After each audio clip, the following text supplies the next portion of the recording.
All right. Hi, everyone. Welcome back to the Ministry of Guitar. I'm Utkarsh, and what I have here today is a excuse that, unique guitar and a very rare guitar. So, this, as all of you can tell, potentially with the headstock, is an ESP Eclipse, but this is not any ordinary ESP Eclipse. This is a baritone ESP Eclipse with a 27 in scale, and it is also a 7 string ESP Eclipse with 7 strings. Now, this is a very unique spec. Typically, ESP has been producing 7 string Eclipses, first when they were branded ESP and recently in E2, but they have been a 25.5 in scale.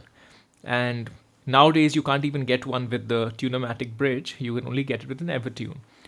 So there was a ESP Eclipse with a 25.5 in scale with a Tunematic bridge that you could get even as an E2, then previously before that in ESP. But the 27 in scale was something that many people don't even know existed.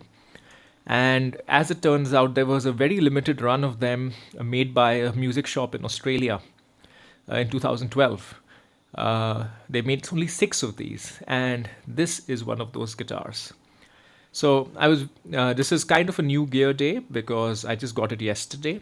I was very lucky to pick this up. There's a bit of an interesting story about how I got it. In the local classifieds here in Singapore, I saw an ad for ESP Eclipse 7 string 27.5 in scale. And I was like, I've never heard of a 27.5 in scale for ESP. I messaged the guy. He said, oh, maybe I measured it wrong. Maybe it's 27. So I was like, okay, that makes a lot more sense. But I still did my research. I could not find any much record of a 27-inch ESP 7 string Eclipse. I went then to the 7 string forum, and then I found out that there was a shop in Australia, Bmusic, and they made 6 of these. So at least the mystery was uncovered. Then I went to the guy. I decided to buy it. And I basically heard the story from him. So he basically does not really play metal. He was a bit of a Korn fan, and many years ago. He plays more jazz right now, so he really has not been using this guitar. So in 2013, he was on holiday in Australia. He happened to go to Bmusic, and he happened to pick up one of these 6 extremely rare and extremely desirable guitars. And then he sold it to me, and he said the guitar has not really been used, and I will affirm that this guitar feels brand new, like ridiculously, like it feels more new than many new guitars I've bought. And though it's almost 10 years old now, it is 10 years old at this point in time. So that's the story of this guitar. This is not a full review, more of a new gear day and initial impressions. So let me tell you about it. Firstly, it's amazing. Despite being a baritone, it does not feel unwieldy at all. It's very well balanced, not neck heavy. There you go. Which would have been one concern, but it's not. It's perfect, literally perfect. It's like ESP custom shop quality, I would say. It feels a step better than the E2 Eclipse 25.5 in scale that I have, the 7 string. That's an E2 that I bought from Japan a few months ago. This is a ESP.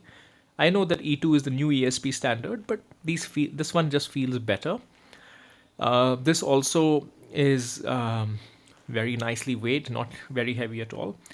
This has a bit less of a carve than I would say the regular ESP 7 string Eclipse, and the neck is quite good. It's a bit on the bigger side for a 7 string, much like a ESP Eclipse 7 string is, or a ESP Horizon 7 string if you're used to that. This feels slightly more rounded, but it's never too big. And if you are a single cut player, you will love this. It's just amazing. It's like an extension of the thin U you get on the regular ESP 6 string Eclipse, but wider, so it feels like a bigger neck. Initial impressions otherwise have also been great. The sound is standard. These are EMG pickups in it. Very good. I currently had the guitar in drop G, which is basically just D standard on the 6 strings, and like a drop B string all the way to G, and it's perfectly tight. It's perfectly nice, exactly how you'd expect it to sound. Specs wise and aesthetics wise, this one has a yellow binding instead of the white binding that you would be getting on the 25.5 in scale. And this has, as you can tell, it has silver knobs instead of black knobs. So I actually prefer the yellowed binding to the white binding. White binding looks too new. This looks nice and has character. So yeah, otherwise great. I believe so. He says he hasn't changed the strings in a long time, or maybe ever. Maybe he has changed it. These strings don't feel 10 years old. These feel like 56s to me, and having these in playing this in G, drop G, is easy on this. Maybe even if it's a 59, it's definitely not a 62. It's still amazing how much tension you have, and that's the whole merit and the argument for a longer scale length. So this is what it is. It's a very cool guitar. I will probably make more detailed videos soon enough, talking more about the features, getting a little bit more into the specs, comparing it versus the other 27 inch scale guitars that I may have. But overall, very happy to have this great find.